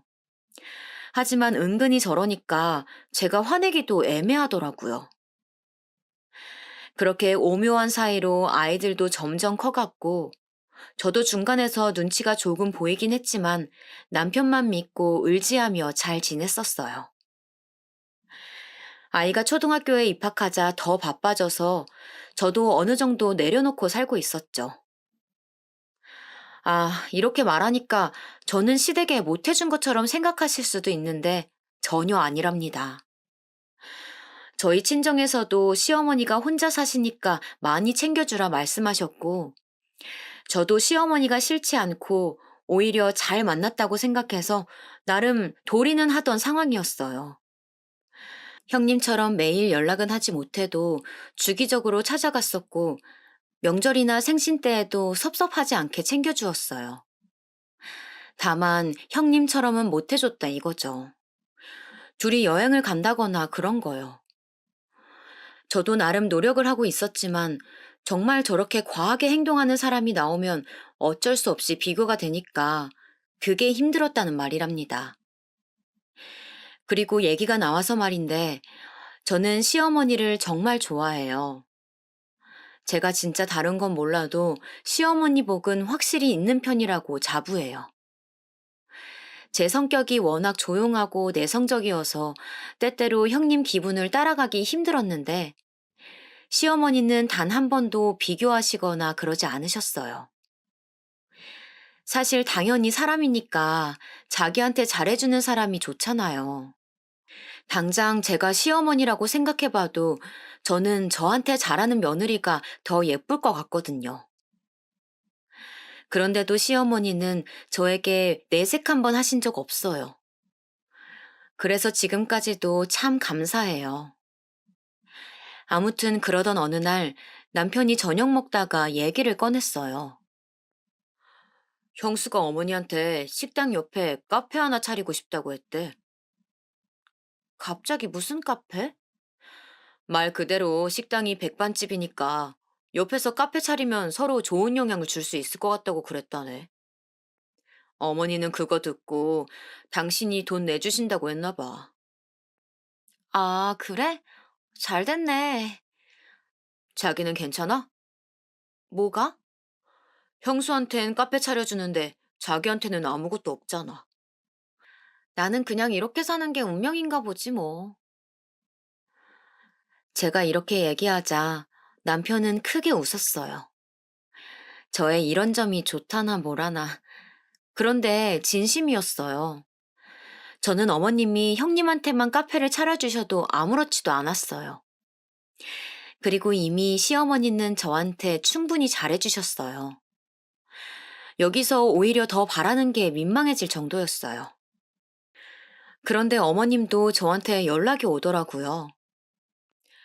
아가, 만약 너도 카페 차리고 싶으면 언제든지 말해라. 카페가 아니어도 좋으니 뭐든 하고 싶은 거 있으면 말해. 저는 정말 괜찮아요, 어머님. 너는 애가 왜 이렇게 욕심도 없고 착하기만 하니? 저는 진짜 괜찮았는데 옆에서 오히려 난리가 나더라고요. 심지어 어머님 가게에 찾아가도 직원분들이 저를 보면 괜찮냐고 그러더라고요. 형님은 그렇게 신이 나서 카페를 열었어요. 저도 가서 몇 번 도와주었는데 형님이 종종 그러더라고요. 동서도 좀 몇 번 가서 얼굴 비추고 가게 하나 열어달라고 해. 저는 정말 그냥 이대로 평범하게 살고 싶은데 형님은 그게 아니었나 봐요. 심지어 카페를 열고 나서는 더 심해졌어요. 아예 붙어 있겠다. 틈만 나면 식당으로 가서 시어머니한테 갔다고 하더라고요. 어머님 식당이 정말 지역 명소가 되어서 주변에 카페와 식당들이 생기기 시작했는데 형님이 카페를 바로 옆에다 차리니 자연스럽게 매출도 많이 올랐어요. 또 같은 식구가 하는 거니까 단골분들도 많이 찾아주셨어요. 사실 저는 저 정도로 노력하면 식당 그냥 물려받았으면 좋겠더라고요. 형님은 카페를 열고 눈에 띄게 얼굴이 좋아졌어요. 하고 다니는 차림도 많이 달라졌고요. 사람이 여유가 생기니까 하고 다니는 행세가 많이 달라지더라고요. 저한테 형님은 가끔 흘러가는 말로 동서, 돈이 최고야. 이렇게 말했던 게 기억이 나요. 아무튼 그렇게 살고 있었는데 남편이 이번엔 시어머니가 형님 어머님한테도 가게 하나를 열어줬다고 하더라고요. 무슨 가게냐고 물어보니까 옷가게래요. 형님 친정이 여유롭지 않다는 것은 알고 있었어요. 저는 형님도 형님이지만 시어머니도 정말 대단하다는 생각이 들었어요. 며느리는 아들하고 같이 사니까 가게를 차려줄 수 있지만 사돈까지 챙기시다니 정말 대단하다는 생각만 들었어요. 형님도 정말 대단했어요. 저는 친정이 아무리 어려워도 대놓고 우리 친정 도와달라고 말 못할 것 같은데 형님은 시어머니한테 부탁도 잘하더라고요. 그뿐만이 아니었어요. 형님은 아이를 사립학교에 보내고 싶었나 봐요. 시어머니한테 부탁해서 아주 비싼 학교에 보냈어요. 어머님이 우리 아이도 저 학교에 보내라고 하셨지만 저는 그냥 평범하게 키우고 싶어서 거절했어요. 아이가 커가면서 형님의 사치도 점점 심해졌어요. 저는 그냥 아이는 아이답게 키우고 싶었거든요. 그런데 형님은 아니었나 봐요. 어디서 처음 듣는 브랜드의 옷을 입히고 어디 학원을 보내야 하고 그런 게 굉장히 심했었어요. 그럴 때마다 시어머니는 또 엄청나게 지원해 주셨죠. 그리고 시어머니의 식당처럼 형님의 카페도 장사를 잘하는지 많이 바빠졌어요. 제가 몇 번 찾아갈 때마다 직원들도 꽤 많이 보였어요. 카페 옆으로는 호프집이 있었어요. 젊은 남자 사장이 하는 곳이었는데 저와 남편도 종종 갔었던 기억이 나요. 분위기도 굉장히 좋아서 몇 번 찾아갔어요. 형님도 카페 바로 옆에 있는 가게니까 자주 가더라고요. 그래서 다 함께 일 끝나고 맥주도 마시고 그랬어요. 그렇게 카페 장사가 잘 되면 좋은 일이니까 저는 잘 됐다고 남편에게 말했어요. 그리고 형님은 제 생각보다 돈을 정말 많이 좋아하더라고요. 카페를 열고 장사가 조금 되자 대놓고 사치를 부리기 시작했어요. 차도 좋은 것으로 새로 바꾸고 집도 이사 가고 입고 다니는 옷도 바뀌었어요. 남편이 어느 날 저녁 먹다가 저에게 말하더라고요. 형수 돈 좋아하는 건 알겠는데 너무 노골적이라 보기 안 좋아. 그 말을 듣고 생각을 해봤어요. 형님이 아무리 카페가 잘 된다고 하더라도 하고 다니는 것은 그 이상이었거든요. 남편이 살짝 말해주기론 아주버님도 알고 계신다고 하더라고요. 물론 버는 만큼 쓰는 것은 중요하다고 생각해요. 하지만 그 정도가 심하게 지나치니까 보기 안 좋았어요. 심지어 어머님 식당에 가서도 주인 행세를 하기 시작했다고 해요. 그래도 어머님이 그 지역에서 몇십 년 동안 키워온 식당인데 좀 너무하다고 생각했어요. 어머님이 자기한테 카페도 차려주고 친정에도 옷가게를 차려주니까 완전 자기 세상이 된 거죠. 형님은 그것을 숨길 생각도 하지 않았어요. 오히려 자기가 돈이 많으니까 여기저기 자랑도 많이 했고요. 여행도 정말 많이 다니더라고요. 이상했던 건 그렇게 놀러 다니는데 아주버님하고 시조카는 같이 데리고 다니지 않는 거예요. 혼자 뭐가 그리 좋은지 잘 놀러 다니더라고요.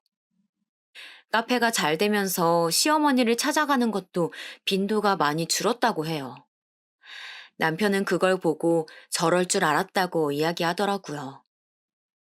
시어머니는 내색조차 하지 않으셨고요. 그래서 시조카가 오히려 종종 우리 집에 와서 같이 밥도 먹곤 했어요. 제가 엄마는 어디 가셨냐고 물어봐도 시조카는 그때마다 모른다고 하더라고요. 도대체 뭘 하고 돌아다니길래 애도 방치하고 저러는 건지 의아했어요. 그렇게 노골적으로 잘하더니 이제 받을 만큼 받으니까 저러고 돌아다니는 건가 생각이 들었어요. 우리 가족만 그렇게 생각한 것은 아니더라고요. 제가 식당에 가서 일손을 도우려고 하면 오히려 단골 손님들이 저에게 말씀해 주셨어요. 둘째가 제대로 된 사람이지, 첫째 며느리는 이제 살판난 게 보여. 그럴 때마다 저는 그냥 웃기만 했어요. 그러면서 한편으로는 시어머니가 상처받지 않으셨으면 좋겠더라고요. 그러던 어느 날 아이가 학교에서 돌아와 간식을 먹이고 학원에 보내자마자 연락이 왔어요. 동서, 지금 어디야? 큰일 났어. 어머니가 갑자기 쓰러지셨어. 빨리 병원으로 와. 주소 문자로 보내줄게. 형님의 전화였어요. 어머니가 쓰러지셨다길래 너무 놀라서 일단 남편에게 전화로 상황 설명을 했고 바로 병원으로 달려갔어요. 도대체 이게 무슨 일인가 너무 놀랐어요. 정말 손이 덜덜 떨려오더라고요. 설마 돌아가시는 건 아니겠지 생각하며 마음 졸였죠. 택시를 타고 불이 나게 달려간 병원에는 형님 혼자 있었어요. 그런데 평소와 달리 형님은 침착하더라고요. 오히려 제가 더 놀라서 당황한 채로 여기저기 이상은 없냐고 간호사들에게 물어보고 있었어요. 1인실로 옮기고 겨우 진정하고 있는데 의사 말을 들어보니 원인은 아직 모르겠으나 일단 깨어날 때까지 기다려달라고 하더라고요. 검사 결과를 보니 막 엄청나게 몸에 이상은 없지만 깨어날 때까지 옆에서 간호는 필수라고 말을 하길래 알겠다고 했어요. 바로 남편에게 전화를 걸어 상황 설명을 하고 병실로 들어왔는데 형님이 저한테 말을 하는 거예요. 형님은 확실히 평소와는 달랐어요. 저는 정말 다른 사람인 줄 알았어요.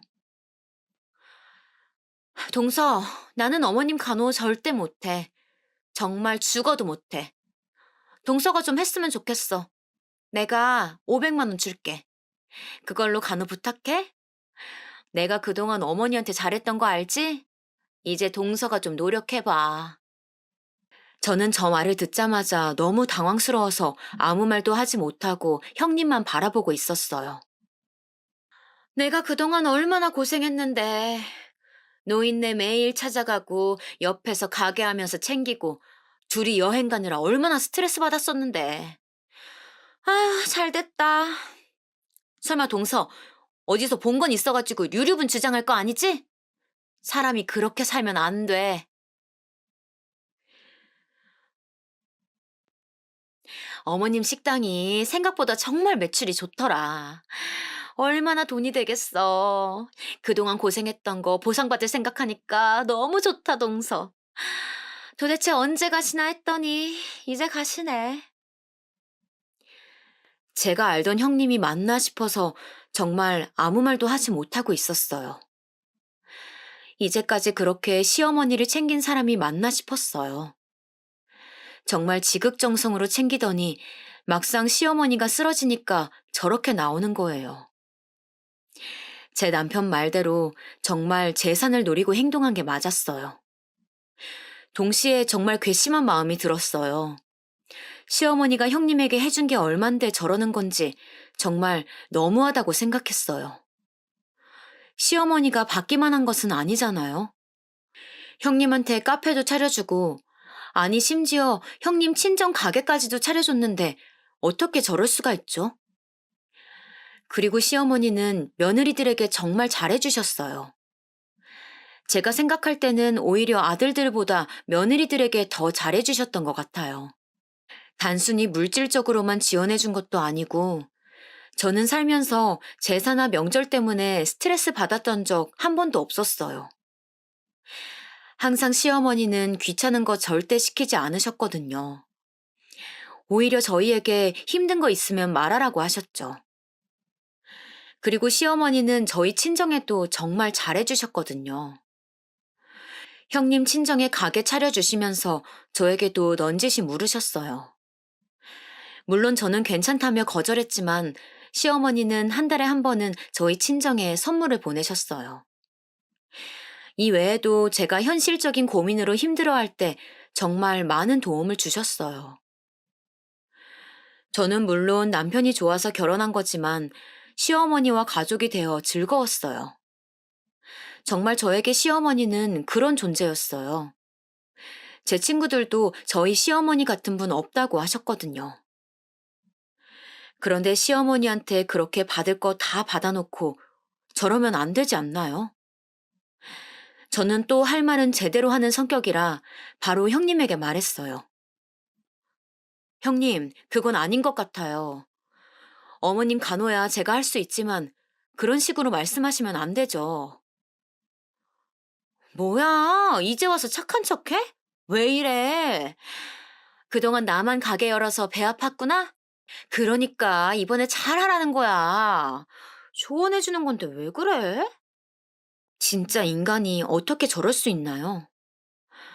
아주버님과 남편도 병원에 도착해서 들어왔어요.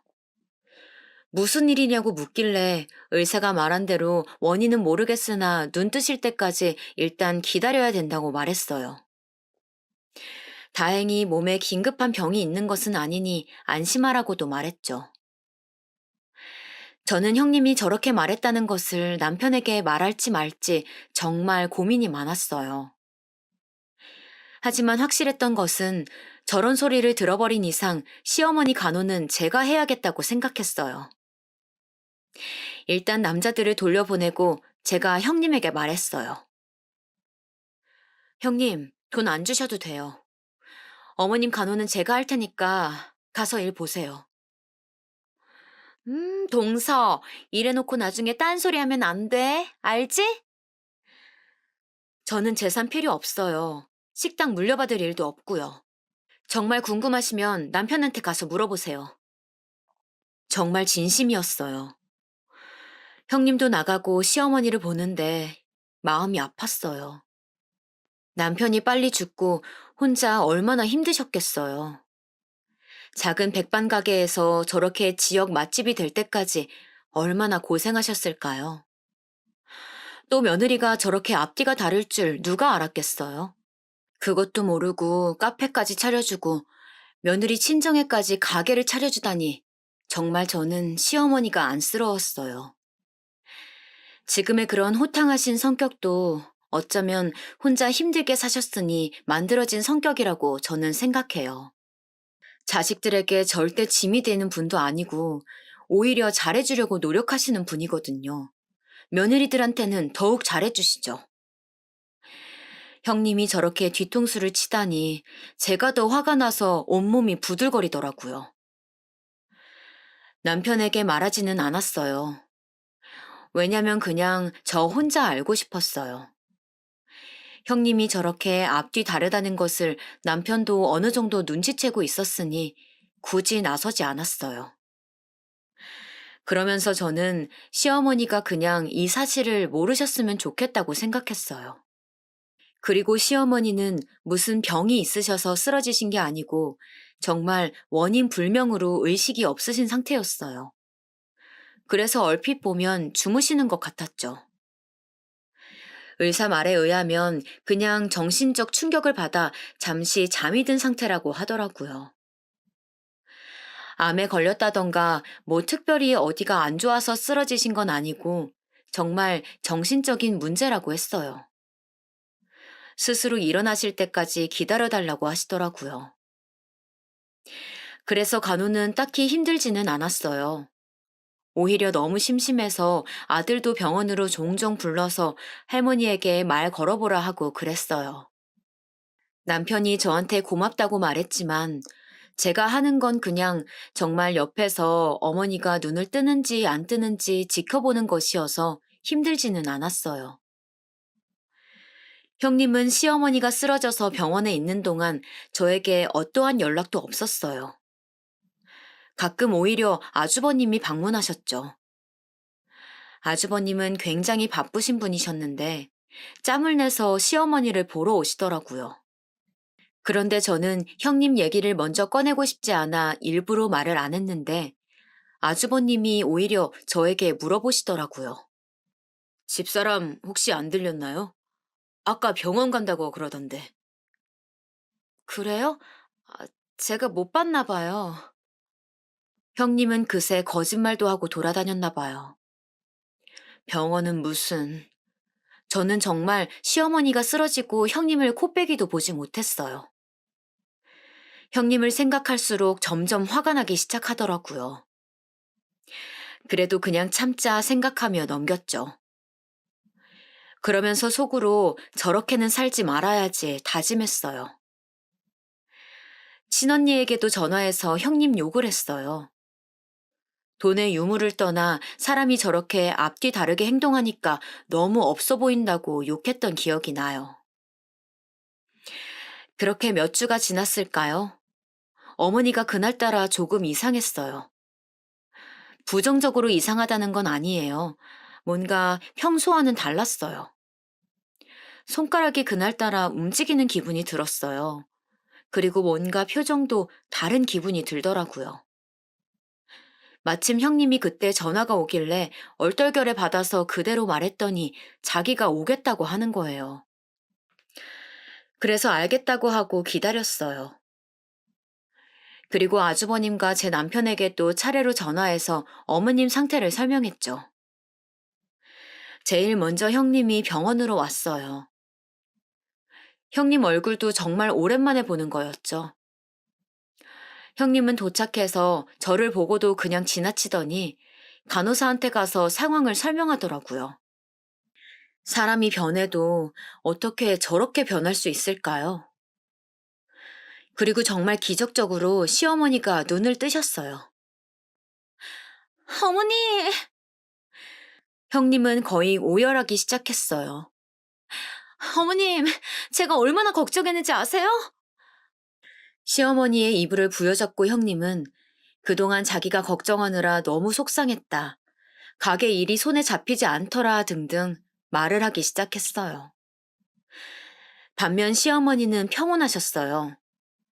저는 형님 보고 진정하라고 하고 일으켜 세웠어요. 시어머니가 깨어났으니 간호사와 의사들이 들어왔어요. 몇 가지 물어보고 이상이 있는지 건강 상태를 확인하기 시작했어요. 정말 다행히 시어머니는 건강에 치명적인 이상이 있던 것은 아니었어요. 의사는 오늘 하루 지켜보고 내일 퇴원해도 좋다고 그랬죠.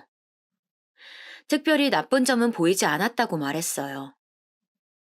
저는 정말 걱정을 많이 했었는데 다행이라고 생각했어요. 어머님, 그동안 정말 너무 걱정 많았어요. 제가 진짜 밥도 안 넘어가더라고요.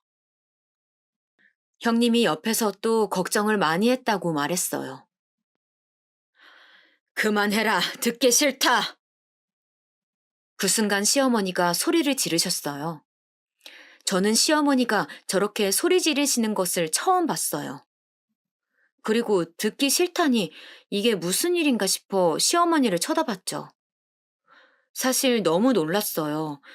눈 뜨시자마자 저러실 줄은 몰랐거든요. 네가 내 걱정을 해? 그런 사람이 둘째한테 돈 줄 테니까 간호를 시켜? 뭐? 그동안 고생?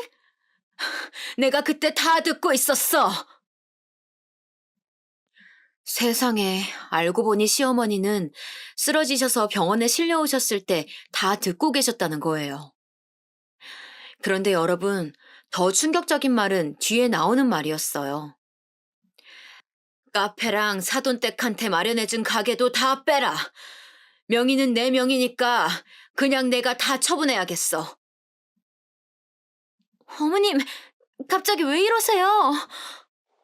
갑자기? 내가 너 호프집 사장하고 바람난 거 모를 줄 알아? 그 소리에 옆에서 듣던 제가 더 놀랐어요. 바람이라니, 그것도 호프집 사장하고? 형님은 망부석처럼 굳어서 아무 말도 하지 않았어요. 내가 너네 같이 아파트 들어가는 것 보고 놀라서 쓰러졌는데 손바닥으로 하늘을 가려. 정말 어떻게 이럴 수가 있어? 내가 정말 분통이 터져서 살 수가 없어! 그 순간 아주버님과 남편도 병실에 들어왔어요. 시어머니는 아들들을 보자 눈물을 흘리셨어요. 아이고, 불쌍한 내 아들. 어떡하니 정말. 아주버님과 남편은 이유를 모르니 영문을 모르겠다는 표정이었어요. 어쩌다 저런 여우 같은 여자한테 걸렸어. 돈 좋아하는 건 알고 있었는데 바람이 나다니 정말 이게 무슨 일이니? 그냥 돈만 좋아하는 거면 누가 뭐라고 하니? 세상에 호프집 사장하고 바람이 났단다. 시어머니는 저희가 다 같이 있는 곳에서 형님이 불륜했다고 말씀하셨어요. 아주버님은 정말 모르고 계셨는지 형님에게 묻더라고요. 형님은 처음에는 절대 아니라고 했어요. 무슨 소리냐고 자기는 너무 당황스럽다고 하더라고요. 어머님, 어떻게 저한테 그러세요? 제가 이제까지 어머님한테 잘했던 거 어머님이 더 잘하시지 않으세요? 갑자기 불륜이라뇨. 네가 옆가게 사장이랑 여기저기 다닌 거 내가 모를 줄 알아? 내가 한두 번 그런 소리 들은 게 아니야. 네. 알고 보니 형님은 옆 호프집 가게 사장과 바람이 났더라고요. 시어머니 가게가 워낙 지역에서 유명했다고 했잖아요. 그러다 보니 지역 어디를 가도 시어머니를 알고 계셨어요. 그 가게에 매일 드나드는 형님도 당연히 사람들이 알고 있었고요. 그런데 겁도 없이 바로 옆 가게 사장하고 바람이 났던 거였어요. 게다가 형님이 그 지역 토박이라 형님도 모르는 사람이 없었는데요. 당연히 손님분들이 여기저기서 목격하고 그걸 시어머니한테 전했던 거예요. 형님은 인정하지 않았어요. 오히려 증거 있냐고 막 울면서 소리를 지르기 시작했어요. 그러자 시어머니는 말씀하셨죠. 내가 두 눈으로 똑똑히 봤다니까? 니네 같은 아파트 들어가는 거. 나중에 알고 보니까 지역 주민들이 형님과 옆가게 사장이 둘이 붙어 다니는 것을 보고 사진을 찍어 시어머니에게 보냈더라고요. 식당이 워낙 오래되다 보니 단골 손님도 매우 많았거든요. 형님은 카페로 번 돈으로 두 집 살림을 하고 있었다고 해요. 정말 간도 크게 같은 지역 안에서 아파트를 새로 얻어 살고 있었다고 하네요. 그걸 본 사람이 한둘도 아니고요. 워낙 어머님이 식당도 크게 하셨고 형님은 바로 옆에서 카페를 운영하고 있었으니 당연히 사람들 눈에 띄었던 것 같아요. 게다가 불륜남도 바로 옆 가게에서 호프집을 운영하고 있으니 식당을 몇 번만 왔어도 알아차리고도 남을 사실이었어요. 바람도 정말 통 크게 하고 있더라고요. 알고 보니 형님은 혼자 여행을 다녔던 게 아니었어요. 불륜남과 여행을 다녔더라고요. 어쩐지 이제야 시조카가 왜 혼자 있었는지 알게 되었어요. 다 알고 나니까 모든 퍼즐이 맞춰지기 시작했죠. 이걸 옆에서 사람들이 보다 못해서 작정하고 시어머니에게 알렸다고 하더라고요. 나중에 이렇게 발뺌할까봐 사진도 몇 장이나 찍어놨다고 하더라고요. 아니, 사실 사진까지 갈 필요도 없이 그 아파트에 들어가기만 해도 발각될 사실이었어요. 그 소리를 듣고 시어머니도 긴가민가해서 직접 아파트로 갔고 거기서 형님과 호프집 사장을 보았다고 해요. 충격을 받은 시어머니는 그대로 쓰러지셨죠. 시어머니는 안 그래도 불륜 사실을 알고 충격을 받으셔서 쓰러지셨는데 간호도 못하겠다는 소리를 듣고 일어나지를 못하셨다고 하셨어요. 그러면서 저한테 고맙다고 하시더라고요. 누워 계셨지만 정신이 완전히 나간 것은 아니었다고 하더라고요. 중간에 제가 어머님께 뭐라고 말한 것도 기억하시고, 제가 아들을 데려와서 할머니한테 인사하라고 한 것도 기억하셨어요. 그것도 모르고 형님은 오히려 좋다고 더 불륜남과 돌아다녔나 봐요. 그렇게 형님은 증거와 증인들이 너무나 많았고, 바로 아주버님은 이혼 소송을 하셨어요. 그동안 그럼 병원에 간다고 하고 호프집 사장이랑 놀러 다닌 거냐고 소리 지르셨죠. 아주버님은 배신감이 장난이 아닌 것 같았어요. 남편도 옆에서 너무 놀랐는지 굳어 있더라고요. 재산을 노리고 저랬던 것은 알고 있었지만 불륜이라는 거는 정말 상상도 못했어요. 남편도 그냥 형수가 정신 나간 줄 알았지 저렇게 불륜하며 돌아다닐 거라고는 상상하지 못했다고 했어요. 나중에 다 알고 나서야 가지가지 한다고 형수 욕을 했죠. 또 이 좁은 지역에서 간도 크다고 생각했죠. 같은 동네 살면 사실 한 달이 건너면 다 아는 사이잖아요. 카페와 형님 친정에 구해준 가게는 애초에 어머님 명의였다고 하더라고요. 어머님은 저를 따로 불러서 말씀하셨어요. 아가, 네가 카페 이어서 하렴. 어머님, 제가 과연 할 수 있을까요? 저는 정말 괜찮아요. 못할 건 또 뭐니? 아니면 명의 변경을 해줄 테니까 가게 나가지 말고 돈만 벌어. 내가 정말 고마워서 그래.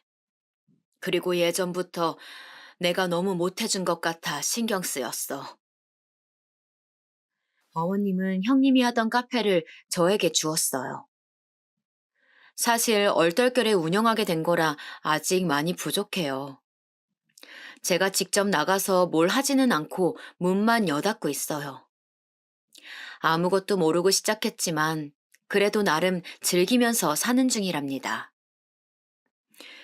형님은 어떻게 되었냐고요? 그대로 이혼당했어요. 가게는 당연히 뺏겼죠. 사실 형님 사돈 쪽에서 식당에 찾아와서 행패도 부리고 그랬어요. 가게를 줬다 뺏는 게 어디 있냐고 막 따지기 시작했죠. 그런데 그런 소리는 바람을 피운 자기 딸한테 뭐라고 해야 하는 거 아닐까요? 정말 콩 심은 데 콩 난다는 말이 이런 말이구나 싶었어요. 형님은 끝까지 자기 잘못이 없다고 했대요. 저도 남편한테 들은 건데 오히려 법원에서 자기가 피해자라고 했다고 하더라고요. 혼자 시어머니 부양하느라 힘들었다고 말도 안 되는 소리도 하고 막 이대로 당할 수는 없다고 오열하기도 했대요. 사람이 양심이 없어도 너무 없지 않나요? 시어머니 부양이라니 저는 그 말을 듣고 너무 어이가 없어서 웃었어요. 오히려 시어머니가 저희에게 지원을 너무 많이 해주셔서 문제가 되지 않을까 걱정은 했어도 혼자 부양하느라 힘들었다니요. 그런 사람이 카페도 받고 친정 가게도 차려달라고 하나요? 또 이것도 나중에 알고 보니 시어머니가 쓰러지셔서 병원에 계실 때 식당에서 자기가 사장인 것처럼 행동해서 직원들 불만도 매우 많았다고 해요. 시어머니는 직원들에게 절대 막대하지 않았는데 형님은 막 이것저것 시키고 그래서 직원들끼리 만약 형님이 사장이 된다면 그만둘 생각도 있었다고 해요. 시어머니가 쓰러지시기 전부터 형님이 그런 낌새가 보이긴 했었지만 시어머니가 쓰러지고 나서는 더 심해졌다고 그러더라고요. 그러면서 노골적으로 티를 내기도 했었대요. 이 가게 이제 내 거니까 뭐. 이런 말도 서스럼 없이 하고 그랬다고 하네요. 정말 사람이 양심이 없어도 너무 없어요. 또 공판에서 들은 내용으론 애초에 시어머니한테 잘했던 이유도 재산을 받아서 바람난 남자와 둘이 살려고 했다고 하더라고요. 일부러 카페도 그래서 그 사장 옆에 얻은 거였죠. 둘이 원래부터 알던 사이라고 하더라고요. 형님은 그 지역 토박이였고 남자도 토박이었대요. 어릴 때부터 아예 아주버님과 결혼하기 전부터 알던 사이라고 하더라고요. 그리고 정말 충격적이었던 사실은 그냥 결혼 자체가 돈 보고 결혼한 것이라고 하더라고요. 어릴 때부터 그 지역에서 자란 토박이었잖아요. 작은 백반집이 점점 잘 되니까 그걸 보고 있다가 아주버님한테 다가가서 계획적으로 결혼을 했다고 하더라고요. 애초에 사기 결혼이었던 거예요. 재산을 노리고 한 결혼이니 그렇게 시어머니에게 잘했던 거고요. 이 사실은 놀랍게도 불륜남의 입에서 나온 사실이에요. 형님은 불륜남을 만날 때마다 내가 꼭 저 식당 차지하고 말 거라고 이렇게 말했다고 해요. 그리고 형님 친정도 다 한통속이었다고 해요. 그래서 옷가게도 얻어내고 이미 다 딸이 계획적으로 접근했다는 사실을 알고 있었대요. 어쩐지 모든 사실이 다 밝혀졌는데도 당황한 티가 하나도 없더라고요. 다 한통속이었던 거죠. 이 사실도 저 남자가 양심 고백을 해서 모두가 알게 되었어요. 자기도 그냥 처음엔 가볍게 생각했었는데 날이 갈수록 형님의 행패가 심해지니까 감당하기가 힘들었다고 고백했다네요. 그리고 여러분, 정말 제일 충격적이었던 게 무언지 아세요? 알고 보니 형님은 저 불륜남과 아이도 가졌다고 해요. 이것도 저 남자의 입에서 나왔어요. 남편은 애초에 형님이 아주버님과 사랑으로 결혼한 게 아니고 계획적으로 접근했던 거니까 놀랍지도 않다던데 저는 정말 충격을 받았어요. 시어머니 돈으로 가게를 열고 그렇게 사치를 부리면서 살다가 아이까지 가지다니 정말 이건 너무하지 않나요? 그래도 세상에 거짓은 없다더니 이게 다 들통이 났네요. 남의 돈으로 그렇게 행복하게 자기 하고 싶은 거 다 하고 살더니 잘 됐다 싶었어요. 저러니 시어머니가 쓰러졌던 사실이 형님에게는 얼마나 큰 행복이었겠어요. 형님의 계획은 시어머니가 저렇게 쓰러지면 식당도 카페도 자기 것이 확실히 되는 거고, 그럼 그 큰 돈을 가진 채로 아이를 낳고 불륜남과 살 예정이었나 봐요. 재산을 받고 이혼하고 싶었기 때문에 그때를 기다린 것 같았어요. 하지만 다행히 시어머니가 그 사실을 알게 되었고, 그렇게 형님은 재산도 받지 못하고 이혼당해서 지역 자체를 떠나게 되었어요. 더 이상 살 수가 없었죠. 어디를 가도 다 아는 사람들이었으니까요. 이 사건 이후로 저도 한동안은 돌아다니면서 질문을 받느라 너무 힘들었어요. 그래도 저는 당당하니까 잘 돌아다녔죠. 하지만 어딜 가도 우리 집 얘기가 나오니 힘들긴 했어요. 제가 힘들어하니까 오히려 시어머니는 저를 위로하셨어요. 아가, 다 무시하렴. 정말 저희 시어머니 대인배 아닌가요? 그리고 형님은 저 불륜남과도 관계가 아예 끝났다고 해요. 그렇게 요란하게 불륜하더니 나중엔 서로를 탓하며 공방에서 싸웠다고 하더라고요. 지금은 형님이 어디서 뭘 하고 사는지 모르겠어요. 애초에 궁금하지도 않지만 정말 흔적도 없이 사라졌어요. 아이를 낳았는지 말았는지도 몰라요. 아주버님도 저희 볼 면목이 없다고 식당은 남편 보고 받으라고 했다고 하더라고요. 사실 아주버님은 충격을 많이 받으셨어요. 결혼 자체가 계획적이었다는 것을 알게 되었으니 당연히 그럴 것 같아요. 아무리 아주버님이 묻어나셔도 사기 결혼은 충격이니까요. 그래서 남편과 아주버님을 일부러 많이 찾아갔어요. 사람을 좀 만나야 나아질 것 같아서요. 아주버님은 초반에는 아주 정신이 아프셨는데 점점 나아지셨어요. 오히려 시어머님보다 아주버님이 충격을 많이 받으셨죠. 하긴 저라도 남편이 저와의 결혼 목적이 돈 때문이라고 하면 정말 충격받을 것 같아요. 물론 제 친정은 부자가 아니지만요. 아, 시조카는 당연히 아주버님이 키우고 있어요. 이것도 나중에 들은 사실인데 형님은 아이에게도 신경을 안 썼다고 하더라고요. 저는 정말 몰랐는데 시조카의 입에서 나온 사실은 정말 충격적이었어요. 알고 보니 형님 정말 나쁜 사람이더라고요. 형님은 시어머니에게 아이를 보여줄 때만 예뻐했대요.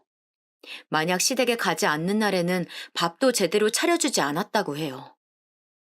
배고프다고 하면 알아서 먹으라고 했대요. 학교도 그 좋은 고급 사립학교에 가고 싶지 않았는데 안 가겠다고 하면 소리를 지르고 나가라고 하니 어쩔 수 없이 갔다고 그러더라고요. 그리고 시어머니가 쓰러져서 병원에 계실 때도 형님은 살판나서 불륜남과 노느라 아이는 챙기지 않았다고 하네요. 아주버님이 매우 바빠서 집에 잘 못 들어가셨는데 시조카는 그럴 때마다 혼자 집에 있었다고 해요. 기본적으로 밥도 잘 챙겨주지 않았대요. 이 소리를 듣는데 시조카도 너무 안쓰러웠어요. 시조카는 오히려 엄마가 이제 같이 살지 않고 아빠와 할머니랑 살게 됐다고 듣자 눈에 띌 정도로 좋아했어요.